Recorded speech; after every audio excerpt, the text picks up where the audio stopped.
Hello everyone and welcome and thank you for being here today to listen to our presentation. So my name is Dr. Jacky Tyrie and I'm presenting here with my colleague Sarah Chicken from the University of West of England, and I myself am from Swansea University. But we just want to highlight really that we're part of quite a big broad team that undertook this research. You can see everybody listed on our slides. So today we're going to be talking about COVID-19 and the specific context within education and learning. So thinking about children's voice, and we were particularly interested in how children's voices can be heard. So next slide, please. So I just want to take us all back. You may remember, it seems like a long time ago now, at the start of the pandemic, we had kind of full lockdowns in our school systems. I've put the kind of dates, although there's some variation between different regions on this, but we had 3 national lockdowns. Children and families were expected to social distance within bubbles in certain environments within schools, and adults were often expected to wear face masks. And we also had the vaccine rollout. So don't forget, for a large part of the beginning of COVID-19, vaccines were not a thing that we even knew would be possible. So I just want to kind of really to remind everybody about the kind of breadth and length of the COVID-19 experience for young children. Next slide, please. So what did we do? We wanted to really try and understand young children's voices. When I say young children in this context, we're talking about 3 to 6-year-olds. And what we were trying to do was to understand their experiences of the COVID-19 pandemic. So our research questions were really focused on what their understandings and experiences and perception of their educational experience broadly were, what their experience and perceptions of online learning particularly were. And then also, while surfacing young children's voices as the most important part of our research, we also acknowledge for the age range of 3 to 6, it's also important to capture adults' perspectives. So we were looking at the impacts and recovery from COVID-19 on children, asking adults in their lives. So, for example, sometimes that was school-based staff and sometimes it was parents and carers. Next slide, please. So just to give a brief bit of background on this research and why, when we started this research back in 2021, it was really important to try and get some understanding of children's experiences. At this time, very little research had been undertaken into children's experiences of this age. There had been limited educational research during COVID-19 with this age range, and there was also challenges about undertaking research during the lockdown periods themselves. And there was no research into this in the age range within Wales. So we felt there was this big gap in terms of research and understanding of children's experiences of COVID. Next page, please. So part of the rationale is based on the literature that previously exists. So we know the importance of early years. It is well recognised within the early years literature. And we know the significance of any difficulties or challenges in the early years has on a child through their lives into adulthood. We also know that during the COVID pandemic, almost all children will have had disruption or experienced a change, quite significant change to their lives, to their education, and often to their home experiences, with the majority of children undertaking learning at home for a period of time. And we know all these changes existed, but we knew very little about what children of this age range experienced in terms of this period of time. Next slide, please. So that was our rationale and why this research was so important to us as researchers interested in young children. So what we did was a social constructionist piece of research that was embedded by a social constructionist paradigm. And we used creative methods to try to understand young children's experiences, perceptions, and recollections. As I said, children's voices were the predominant focus of what we were trying to understand. And this was based and informed by a Reggio-Emilian approach, which really foregrounds listening to children. I would say that one of the things that was challenging in this project was trying to do that process in a relatively short time period. And were further research into this area to be taken place, we would recommend a longer time period to allow researchers to fully connect with young children. This research undertook a qualitative multi-site case study design, and I'll go through a bit more detail about the case studies in a second. But it was a purposive opportunity sample. And we included children aged 3 to 6 during the pandemic. So some of our participants were a little older than 6 because at the time of the pandemic, they had been 6. We also found that eligible classes were self-selected by the schools based on the age of the children and based on teacher availability to take part. Next slide, please. So here I've just summarised the different participants that took part in the research. As I said earlier, we used an opportunity sample to involve 4 schools in the research. So within those 4 schools, across the 4 schools, 6 teachers took part, 30 children and 18 parents or carers. And you can see the breakdown by gender and role on this slide. Next slide, please. So I'm just going to talk briefly before we move on to talking about the findings, about a bit more detail about how the data was generated. So over a period of 4 visits, we initially got to know the children in our first visit. And then on the 3 visits after that, we undertook different creative methods with a small group of children. We worked with about a group of 4 to 6 children and undertook creative activities that used craft materials in some instances, drawing, painting, alongside conversations and one-to-one interviews with the children. So that was the data collection with the children. And if you look at the reports, you'll find far more detail about the methodologies that we used. We also used online interviews with the children and their parents. So these were done when the parents and children were at home online with one of our researchers, and we did face-to-face interviews with teachers. The data that's presented in the following presentation combines all of that information. And now I'm going to pass over to my colleague Sarah to talk you through some of our findings. Thanks, Jackie. That's great.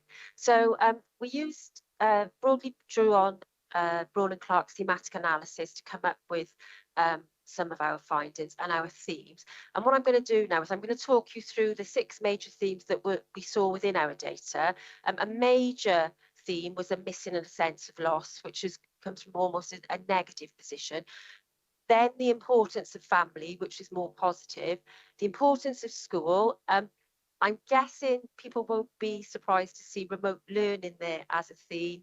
And towards the end, I'm going to come back to the challenges of schooling between lockdowns and also the long-term impacts. Okay, next slide, please. Thank you. Okay, so missing and a sense of loss. This was seen across the data set, but particularly in the representations of children. So here, for example, a child is drawn. What is she missing? The school, but also the people within it. And that was actually a major thing that they talked a lot about missing being at school, but actually that related very much to the people and the social aspect of the school environment. When they talked about this, it really was with lots of sadness. For some of the children, it was almost with a sense of bereavement, particularly for the older children who had a knowledge of being in school, you know, for a number of years before the COVID lockdowns.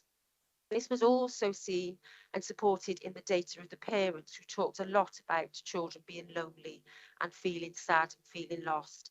And teachers seem to be aware of this, and often when they were in their interviews with us, some of the things that they discussed were almost trying to mitigate this sense of loss, so giving children glimpses of each other to try and bring together that sense of community.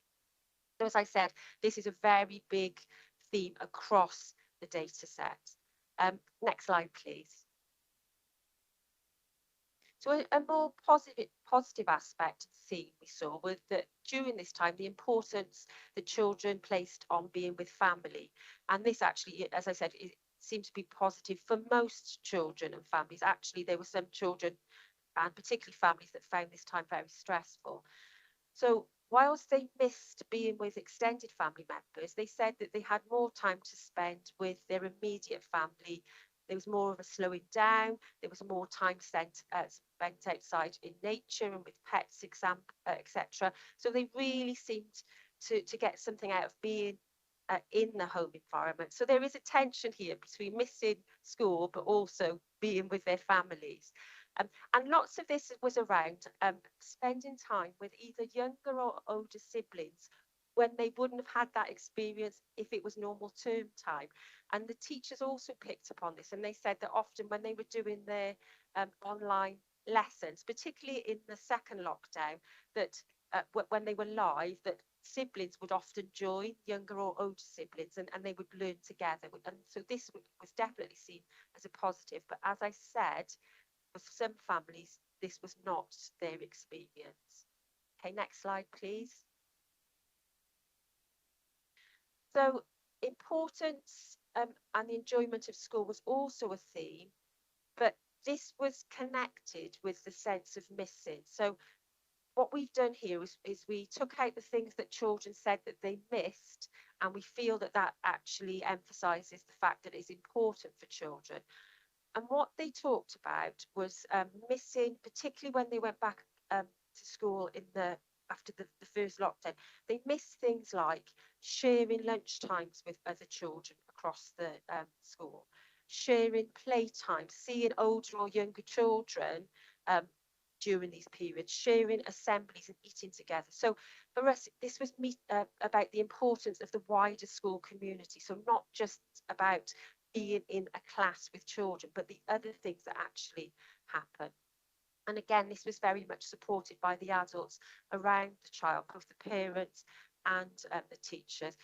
So in there's a bit of conversation at the bottom of this. A child has drawn a picture of a school which is a happier place when there is no COVID existing.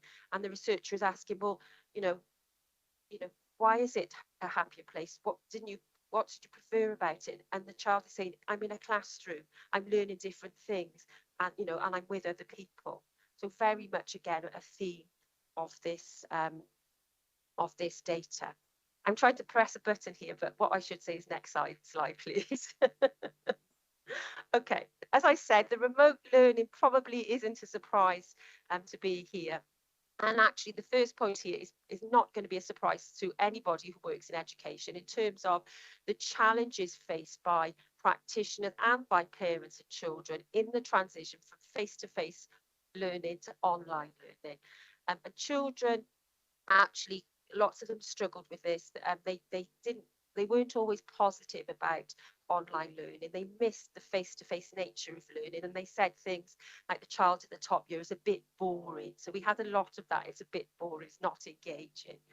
At the same time, there was a very small data set, but it was there, of children who said that having online learning opportunities gave them a greater sense of agency. Now, and this was particularly related to things like having recorded sessions in advance, because they could then choose when they looked at that material and when they engaged in that learning. And also, it was possible for them to relook at that thing that had been produced, if they didn't understand something or if they were really interested in something. So, that we think that is also very important.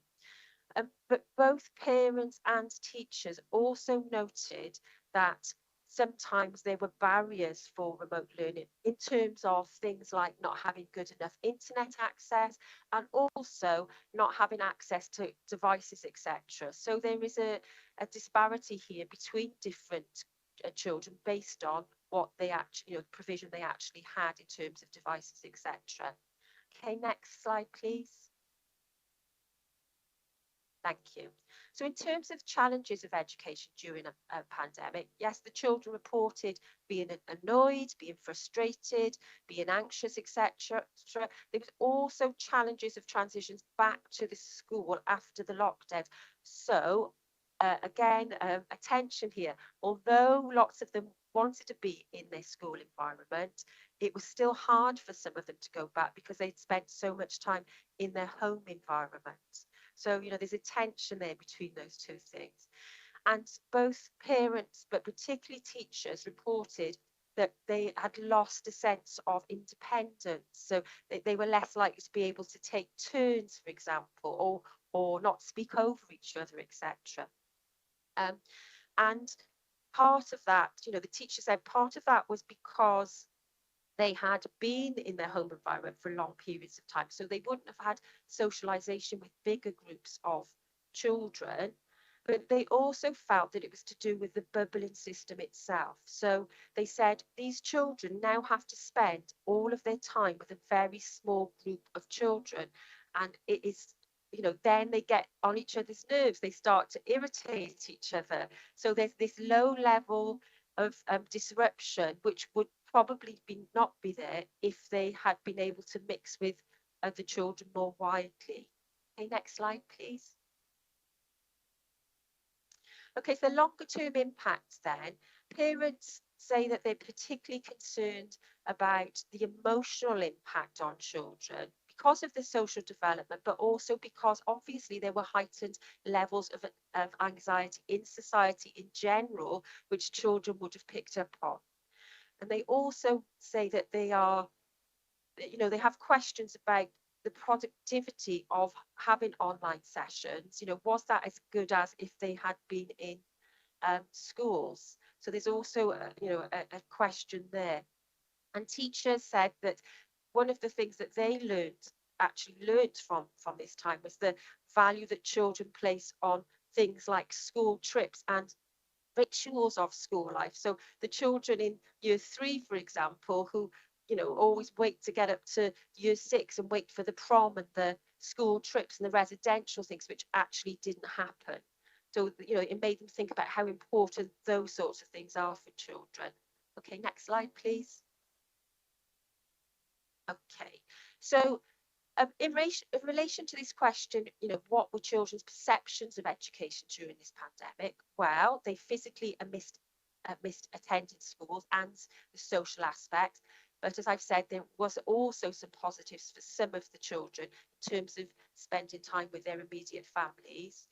But they also reported on it being boring at times, being monotony, being a time of restriction, and anxieties over COVID measures. And there is some of our data around masks, for example, and the thing that masks symbolise to children and how frightened they actually felt. And in terms then of the question around the perceptions of online learning, there's a mixed view there, but actually most of the data suggests that they prefer face-to-face, being in a classroom with their teachers.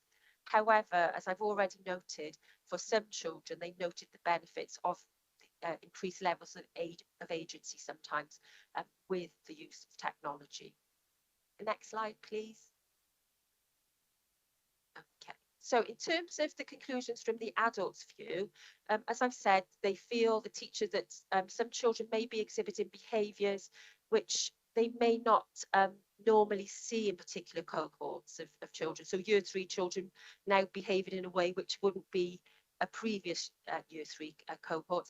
They say that some of the relationships have been strengthened during lockdowns, class bonds, etc. They also say, this is really interesting, that for some setting of some people, there has been an increased relationship building between parents and teachers because there was an increased level of communication, including through technology.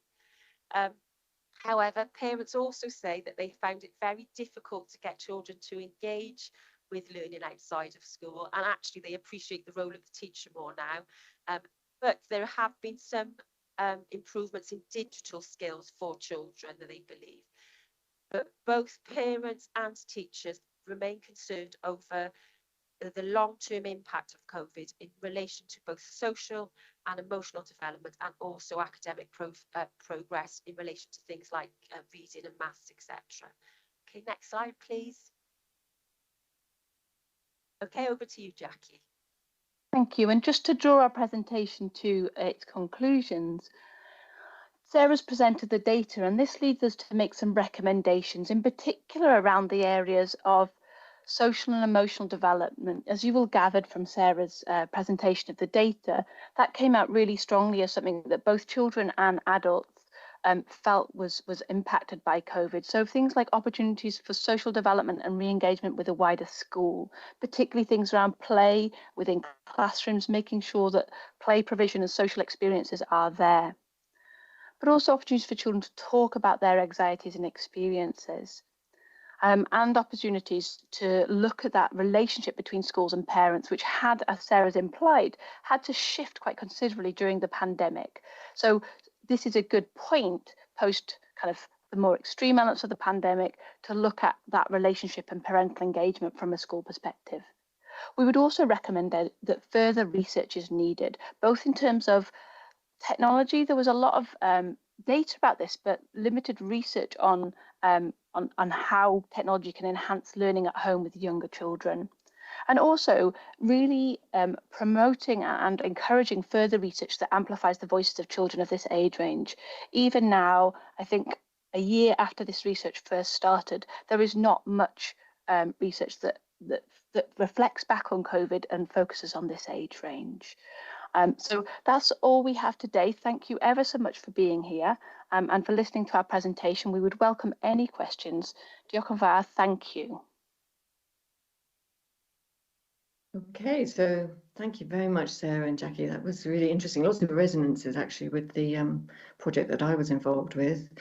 So as you say, yes, we've got a few minutes for question before we all come together as a panel. And actually, I have some questions here. I've got a group of questions about people about the experience of children in who kind of are in different groups of children. Like, for example, my area is additional learning needs. So I'm kind of interested to know, did you notice any difference in terms of impact for children with additional learning needs in your data? I think I'll pass to Sarah to answer a bit more detail on this in a minute, but I think we should just say as a caveat from the outset that this wasn't quantitative data and we can't draw generalizations from any instances of children who may have had an ALN or had a divergent experience that may be different. So I'll pass to Sarah to answer a little bit more detail, but I think we should just be aware that this wasn't the focus, but it's definitely something that's particularly relevant given the data we know that COVID-19 did exacerbate inequalities for lots of children. So just a little caveat before we carry on. Sarah. I think for some of the children who would fall into that category and their parents, there were some concerns that they weren't able to access things like speech and language therapy, etc., things that would have been connected with the school. So there was definitely, that was viewed as a negative. However, there was also a patchiness within the small amount of children within that category. And it seemed to be connected with circumstances of the home environment. So in one case where a parent had been furloughed, she felt that she had so much time with her child and could use everything that the school was sending to them individually to really support his progress on a one-to-one basis. So for that child, this time was probably a positive time. For another family who they just had a new baby and they weren't being furloughed, it was a time of utter stress and they worried the whole time, and they said that they felt like they were absolutely failing. So it's, it's a very complex picture, but I would say, as Jacky said, we can't make generalizations, but what is in the data is that there were different circumstances would have shaped the perception of the time. Yes. I mean, I do take on board what you're saying, Jacky, about not being able to necessarily quantify these things, but there are several questions about it. And is it your sense, I mean, I know that other research findings have found that actually for people who are already experiencing, families that are already experiencing inequity and inequality and disadvantage, that basically the experience of the pandemic exacerbated that. Was that your sense in this, in your research at all? Yeah. I think definitely, and that's one of the driving forces behind this research, was that the initial data suggested that inequalities were present for families, and we wanted to look at whether children seemed to experience those or be aware of those. So yes, an initial sense is that the variation in family circumstances, now they may not have been what we typically think of as, disadvantaged. They may be slightly different things. So Sarah mentioned furlough. So it may be that a severe risk factor for a negative experience over COVID was actually the job role that parents did, as opposed to, say, income. So I think possibly different levels of inequality were impacting. But yes, that is certainly a sense, but we don't have the data, the specific data. We didn't collect parental income, for example. We didn't collect data on parental socioeconomic factors. But what we would say, and I'll pass to Sarah if she's got a little more to add on this, is that yes, there was definitely family differences that impacted the challenges and negative consequences that COVID had. The only thing I would add there, Jacky, is that what parents and teachers were saying about not having access to digital resources, that also is a level of inequality which impacted on how they could then engage with what was being offered by schools. So I think that we can't make generalizations, but there is something in the data that suggests that inequalities were exacerbated potentially. Okay, so thank you. I've just got one more question in this little bit for you, and that's you kind of talked right at the beginning about this experience for children of missing and loss, and it being like a bereavement. And the question is that whether you think that there are longer term implications of this feeling of loss, particularly given that the suddenness of the change that children experienced. So do you think there's a longer term implications? I think ultimately we can't answer that because we didn't do a longitudinal study. Unfortunately, we'd need to go back and talk to some children. What I would say is the data was collected quite some time. I'm just trying to work out the maths after the lockdown. This wasn't immediately done at the end of lockdown. So what we can say is the data we collected wasn't during lockdown, it was after lockdown, I think by 6 months. Don't quote me on that, but so we know that at least 6 months from the point of lockdown finishing and children being back in school, that those feelings and that awareness and that memory, because remember we are talking about 3 to 6 year olds, I think there was some 7-year-olds as well, sometimes children don't remember things as well as adults do. It varies child by child, but that was definitely there when we collected the data. So I think we can definitely say that. I don't know, Sarah, if you've got anything to add to that. Just that it was particularly there in the data of the older children who, I think I said this when I was presented, who had longer time to miss things within the school environment. I didn't find it so much in the youngest children, who for them they didn't have that memory and that bank of pleasant experience to draw on as much, I think. Yeah, and I think we've got to remember that actually some of our sample never experienced school as we conventionally think of it. They didn't go to school, and I know that some parents didn't put children in school as early as they might have done due to COVID and due to not being sure of the circumstances that their children would enter school in. So, and there is data to support that less children were entering childcare and school during the pandemic. So I think that also has an implication on experiences. So if the child hasn't experienced something, then they're less likely to experience a sense of loss. But for those that did report it, that memory definitely seemed to be there. What that long-term impact will be, we'll have to do further research and find out, I think. So that's our call for further, because we hadn't had one, so that's ours. Yes, it would be interesting.